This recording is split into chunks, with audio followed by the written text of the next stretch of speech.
ସମସ୍ତଙ୍କୁ ସ୍ୱାଗତ ଶିକ୍ଷା 24/7 ଓଡ଼ିଆ ଏଜୁକେସନ ଚ୍ୟାନେଲକୁ। ଆଜି ଡିସ୍କସ୍ କରିବା ଓଡ଼ିଶାର current affairs, important current affairs. ଚାଲନ୍ତୁ ଆଜିର ସେସନଟିକୁ ଷ୍ଟାର୍ଟ କରିବା। ଆଜିର ପ୍ରଥମ ପ୍ରଶ୍ନ, ଇନ୍ ହ୍ୱିଚ୍ ଷ୍ଟେଟ୍ ହାଜ୍ ଦ ମୁଖ୍ୟମନ୍ତ୍ରୀ ସହରୀ ବିକାଶ ଯୋଜନା ବିନ୍ ଇମ୍ପ୍ଲିମେଣ୍ଟେଡ୍? କେଉଁ ରାଜ୍ୟରେ ମୁଖ୍ୟମନ୍ତ୍ରୀ ସହରୀ ବିକାଶ ଯୋଜନା ଲାଗୁ କରାଯାଇଛି? ଏହାର ସଠିକ ଉତ୍ତରଟି ହେଉଛି ଅପସନ ଏ, ଓଡ଼ିଶା ରାଜ୍ୟରେ ମୁଖ୍ୟମନ୍ତ୍ରୀ ସହରୀ ବିକାଶ ଯୋଜନା ଲାଗୁ କରାଯାଇଛି।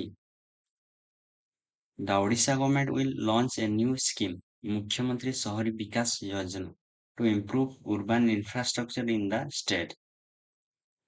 ଓଡ଼ିଶା ଗଭର୍ଣ୍ଣମେଣ୍ଟ କଣ ଲଞ୍ଚ କରିଛି? ନ୍ୟୁ ସ୍କିମ୍, ମୁଖ୍ୟମନ୍ତ୍ରୀ ସହରୀ ବିକାଶ ଯୋଜନା।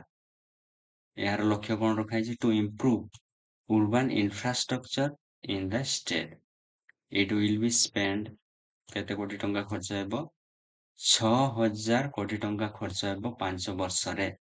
Implementation of the new scheme, ଲକ୍ଷ୍ୟ କଣ ରଖାଯାଇଛି?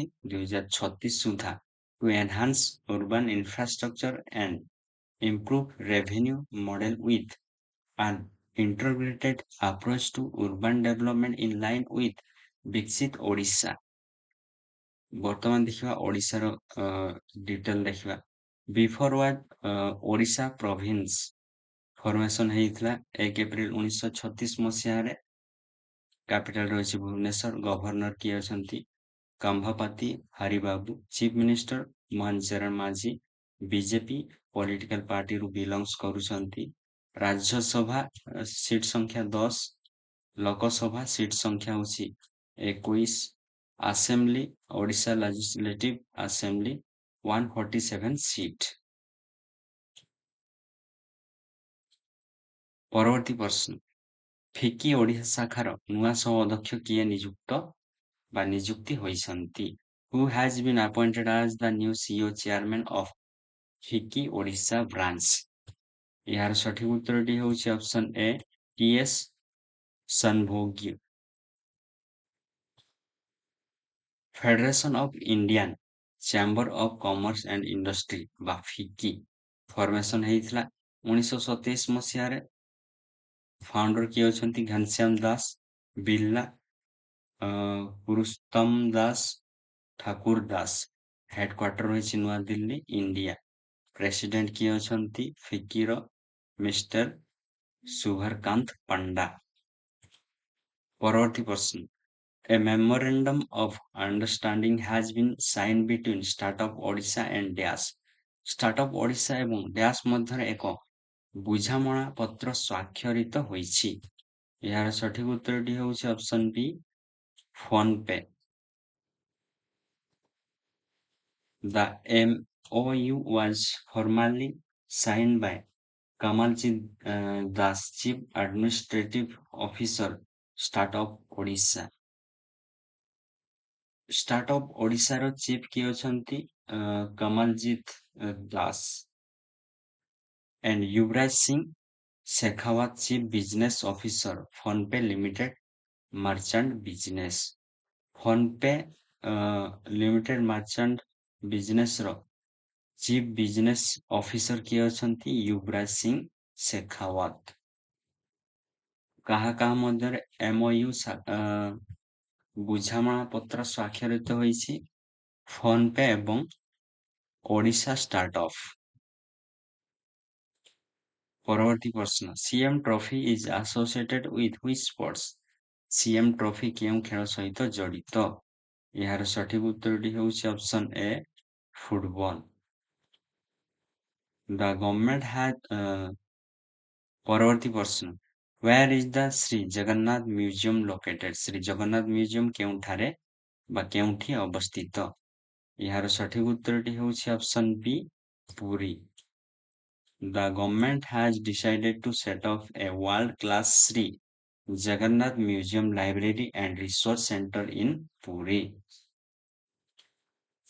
পরবর্তী প্রশ্ন, according to the performance grading index by PGI report released by the Ministry of Education, what is Odisha's position among Indian state ଶିକ୍ଷା ମନ୍ତ୍ରଣାଳୟ ଦ୍ୱାରା ପ୍ରକାଶିତ ପରିଫଳନ ଶ୍ରେଣୀ କ୍ରମ ସୂଚକାଙ୍କ ରିପୋର୍ଟ ଅନୁଯାୟୀ ଓଡ଼ିଶା ଦେଶର ରାଜ୍ୟମାନଙ୍କ ମଧ୍ୟରେ କେଉଁ ସ୍ଥାନରେ ରହିଛି? ଏହାର ସଠିକ ଉତ୍ତରଟି ହେଉଛି option B among top 5 states. District level performance within Odisha, Jharsuguda district is noted as the best perform, while Rayagada is at the bottom in terms of school education performance.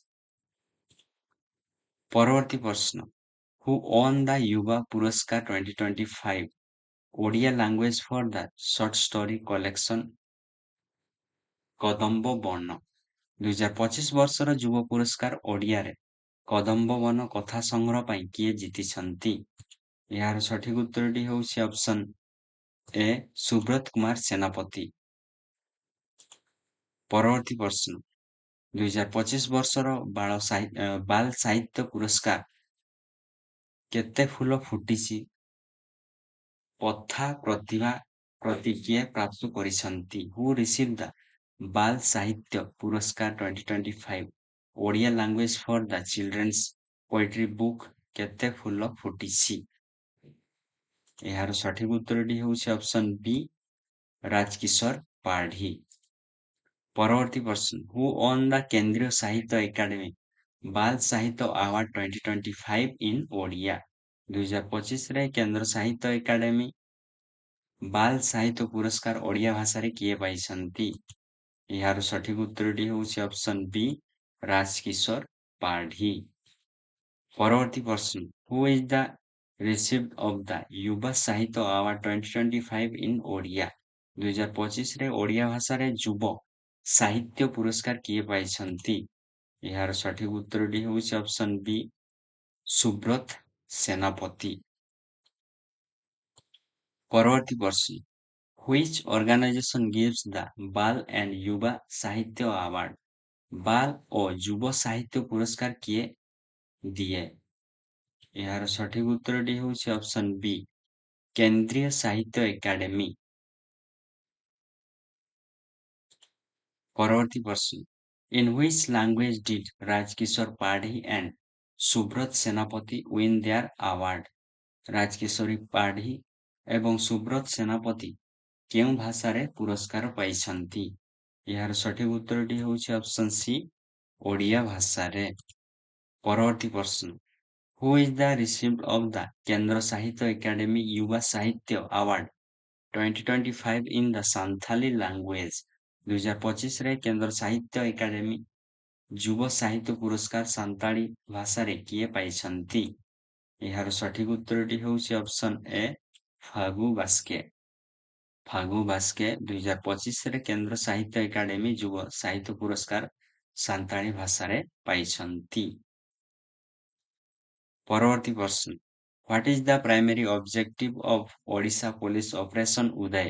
Odisha ପୁଲିସଙ୍କ ଅପରେସନ ଉଦୟର ମୁଖ୍ୟ ଉଦ୍ଦେଶ୍ୟ କଣ? ଏହାର ସଠିକ ଉତ୍ତରଟି ହେଉଛି option C to rehabilitate and target surrender Maoist ଆତ୍ମସମର୍ପଣ କରିଥିବା ମାଓବାଦୀମାନଙ୍କୁ ପୁନର୍ବାସ କରିବା।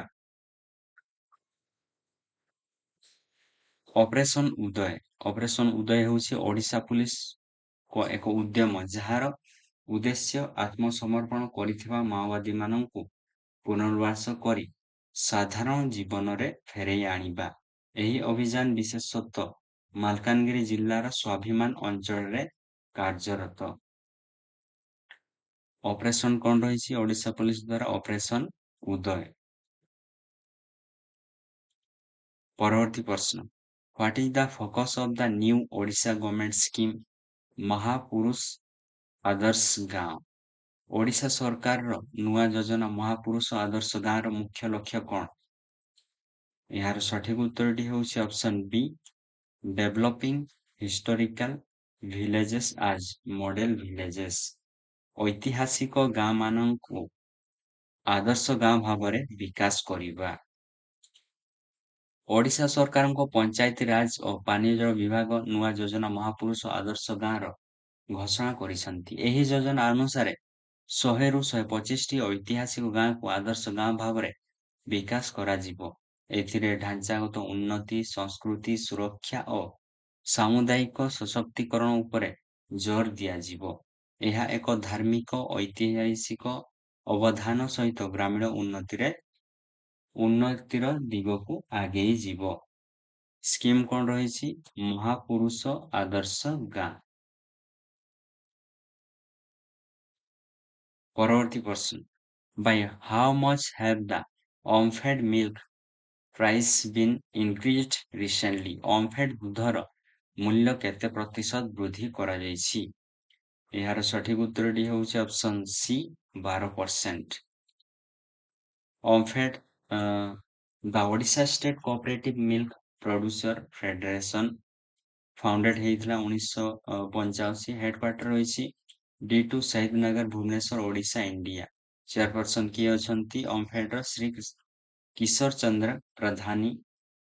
ଓମଫେଡର ମ୍ୟାନେଜିଂ ଡାଇରେକ୍ଟର ଓମଫେଡ ଶ୍ରୀ ବିଜୟ ଅମୃତା କଲୁଙ୍ଗେ।